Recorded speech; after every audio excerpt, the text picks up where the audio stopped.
Chapter 5 I Ruled the School.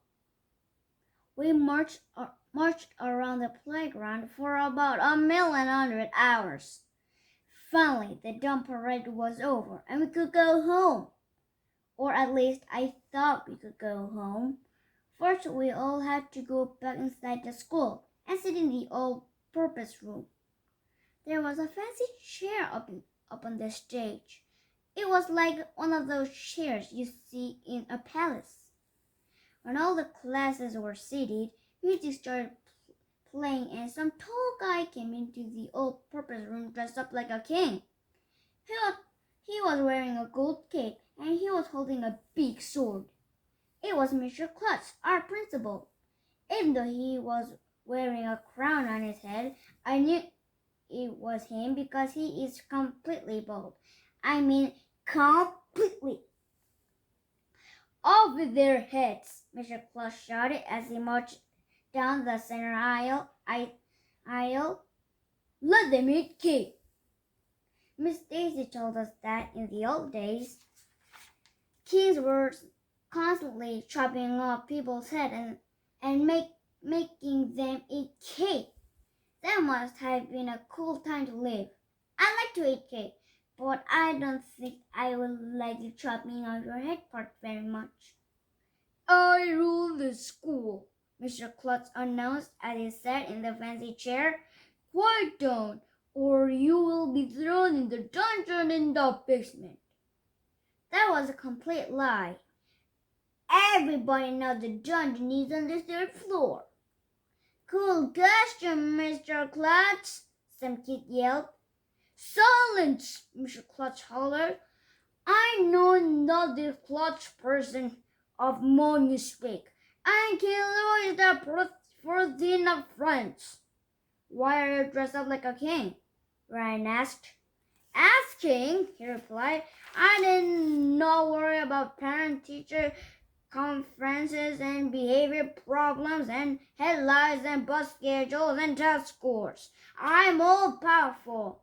Let what I say goes. Mr. Klutz was talking just like a real king. It was cool. After he finished acting all king-like, he talked to us about Halloween safety. He told us to have fun trick-or-treating, but to look both ways before we crossed the street. He said we shouldn't go inside any strange houses and we shouldn't eat any candy that is wrapped up. What should we do if we come to a house and they don't give us any candy? One of the third graders asked one of the third graders. Off with their heads, said Mr. Klutz. What if some kids don't get any candy? Asked one of the first graders. Let them eat cake. Mr. Klutz enjoyed being king a little too much, if you ask me.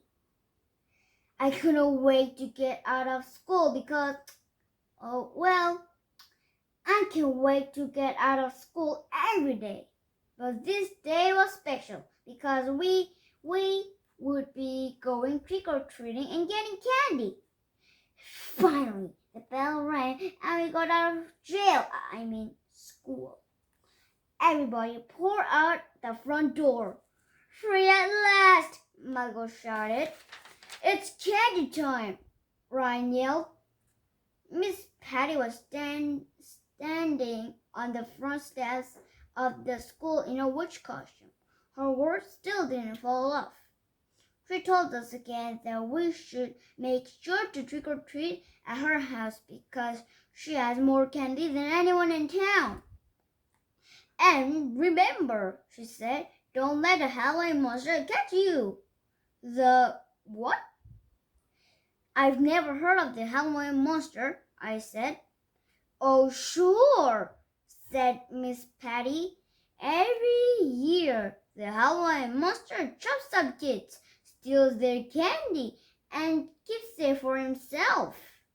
Yes, the Halloween monster.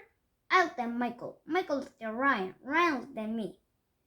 Then we'll tore out of there as fast as we could.